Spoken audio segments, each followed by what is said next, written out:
Hello you all, this is Dan here.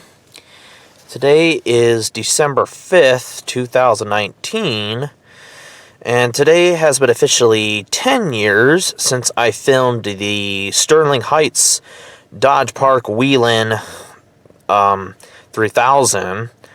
And I'm not there now because it takes like over an hour for me to get there, and I don't feel like having to do it because rush hour traffic will begin within an hour, and I don't want to have to end up driving in it.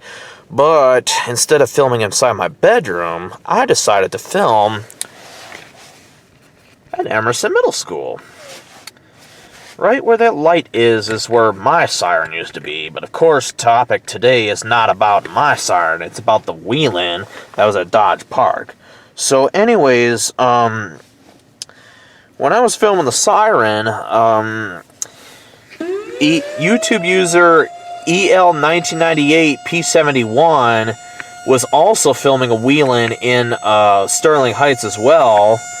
But the kind he filmed did not sound off. As for me, I wanted to film the Dodge Park Whelen because I wanted to be able to experience it, even though, you know, I own that same model. But I want to say that he also, EL1998P71, has also filmed that same siren as well back in 2007, I believe, and he liked my recording better than his, because I used let's say a better quality camera than he did, but that doesn't mean he did a bad job. He did pretty good. I liked his video. When I was there, I can't remember how long I was there, but what I do remember is when I was filming that siren, I was just amazed of how it came out. You know, I was very happy. It was a great time, and for some reason, the siren seemed to have unusually ran for a long period of time. I don't know if it was programmed that way or whatever, but it appears that that one and another Whelen in Sterling Heights also ran for about 5 minutes long, and I guess most of the others only ran 3 minutes. But anyways, I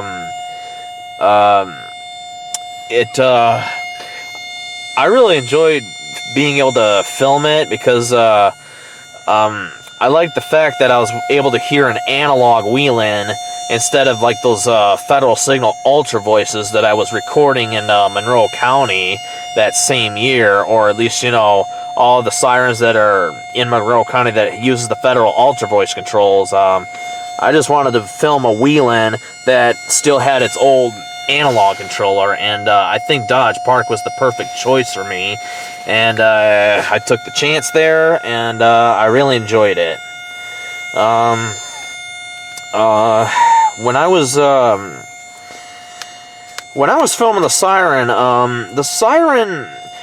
it sounds kind of loud on video, but in person, it really wasn't that loud. In fact, to actually be honest with you, I personally think my siren that used to be over there was actually louder. But I think that's because the one that was at Dodge Park may have had some speaker drivers that were not working, and I'm guessing because of that is probably why the siren wasn't as loud as I thought it was going to be. So it was it sounded pretty good, and I was pleased that when the siren wound down, that the horn faced towards me, and I felt that the echo was amazing. I'll never forget that. But I think EL1998P71 has also met up with me that same day at Dodge Park after the test. I'm assuming he did, but I don't really have any recollection of it because it's been a while. But what I like to say for Dodge Park, the Whelen that used to be there is no longer there, obviously. I don't know if West Shore Services still has it or not, but what is there now is a modulator 2, as well as all the other sirens in Sterling Heights. They also have modulator 2s. When the last time I was at Dodge Park in Sterling Heights was actually this summer. Okay, when I was on my vacation, or when I took a week off of work this year for summer vacation, I took my dog Molly to Dodge Park to get her a chance to do some sniffing and exploring, and it was really nice to see that modulator there. I did not take any I did not take any pictures of it, but I wanted to take her there because I haven't been there in a long time, and playing off my phone here.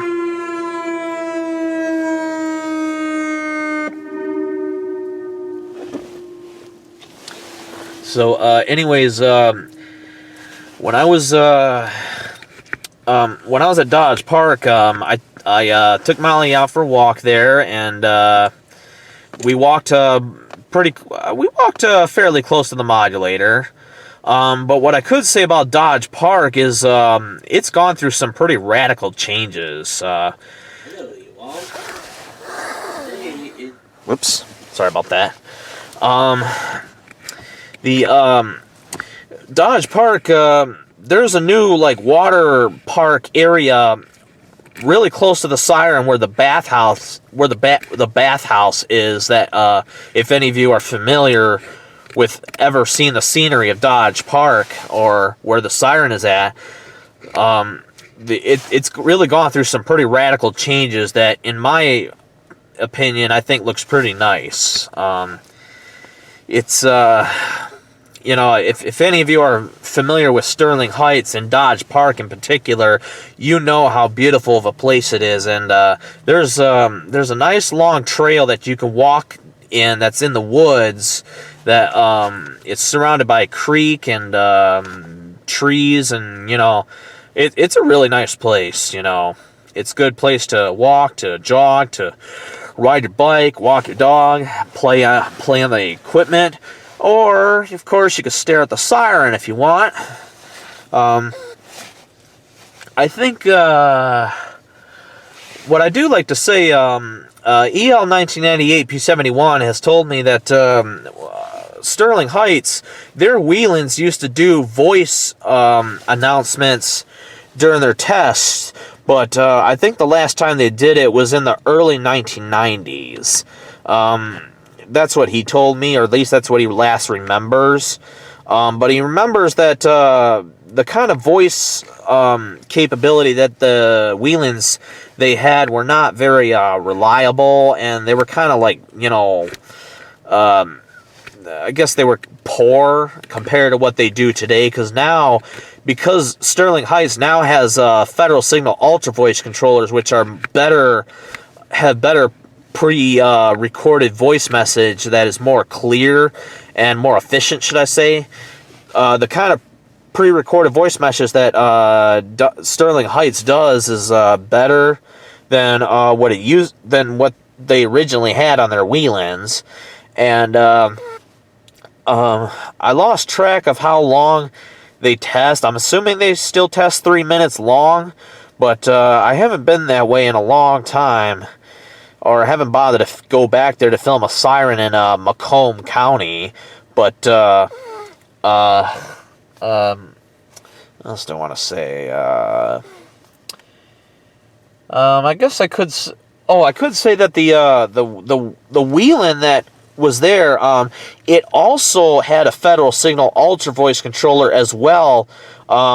About a couple months or so after I was filming it in December of 2009. But I'm not sure when it was replaced fully by a modulator 2, along with all the others in Sterling Heights. But I guess I could say Sterling Heights made a pretty good improvement by getting whatchamacallit, omnidirectional electronic sirens compared to the Whelens. Even though I still prefer the old Whelens more, I just kind of like the way they look and such like that. That's just me. But I'm sure for many of you, you would kind of think of the same thing as I do. But anyways, I don't know what else I should describe about my 10-year anniversary, but I could say that, like I said before, I enjoyed it. It was great going there. It was worth it. And like I said, I didn't feel like having to drive there because it takes me over an hour. So instead of doing that, I just decided to film here at Emerson, pointing at the light pole over there, which is where my siren used to be. No, that light is not the replacement of my siren. It's always been there. But what I could say is that light over there, it was actually that kind of light back there is what that used to look like. And my siren was, of course, next to there. So, but above all that, I don't know. I don't know what else I need to describe, or what I feel like I need to. But as for next year of 2020, I'm probably still gonna make more 10-year anniversary videos, but I'm not exactly sure which ones I will, because I think I'm only going to do 10-year anniversary on ones that I kind of feel are necessary and such like that. So I guess I could say stay tuned for that. And I'll also be determined to film more sirens as well, but I'm not exactly sure when or stuff like that. As for the Saturday, I'm not sure if I'll be able to, because I have to do work inventory. But I might be able to catch a break that day to be able to film one and go back, to work there. But we'll see what happens. But anyways, I'm not exactly sure what else to say, but I want to wish you all a Merry Christmas and a Happy New Year, and thank you for watching.